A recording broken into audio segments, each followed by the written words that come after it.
নমস্কার বন্ধুরা, শ্রাবণ কথারণ্যটির ব্লগে আজকে বলবো না, কারণ আজকে তোমাদের জন্য ছোট্ট একটা নিউজ নিয়ে আসবে। নিউজ বলতে কি বলো, ছোট্ট একটা কথা বলতে এসেছি তোমাদের সামনে। আমি আজকে ভিডিও এডিট করতে পারিনি, শরীরটা ভীষণ খারাপ থাকার জন্য, আর সেই জন্য আজকে কোনো ভিডিও যাবে না তোমাদের সামনে। আজকে জাস্ট আমি যেটা বলছি তোমাদেরকে জাস্ট এটুকু ভয়েস দিয়ে দিচ্ছি। আজকে যাচ্ছে না, কালকে যদি পারি তাহলে কালকে ভিডিও যাবে, লাইভে অবশ্যই আসবো আজকে। কালকে যেহেতু লাইভে আসতে পারিনি, কালকেও শরীরটা ভীষণ খারাপ ছিল, যার জন্য লাইভেও আসতে পারিনি, ভিডিওটাও করতে পারিনি, তার জন্য আজকে আমি ভিডিও দিতে পারছি না।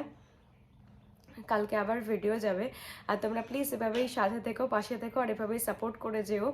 সেই জন্য তোমাদের সামনে একটা ছোট্ট ভিডিও করে তোমাদের সামনে নিয়ে আসছি। আমি হয়তো ভেবেছিলাম যে কমিউনিটি পোস্ট দিয়ে দেবো, তারপর ভাবলাম যে না, কমিউনিটি পোস্ট দেওয়া থেকে তোমাদের সামনে এসে একটুখানি কথা বলে যাই, তাহলে আমারও ভালো লাগবে। ওই যে বললাম না, তোমাদের সামনে না আসলে মনে হয় যেন কি একটা মিস করেছি এরকম একটা ব্যাপার। তো ওই কারণের জন্যই তোমাদের সামনে আসা, এসে জানিয়ে দিলাম।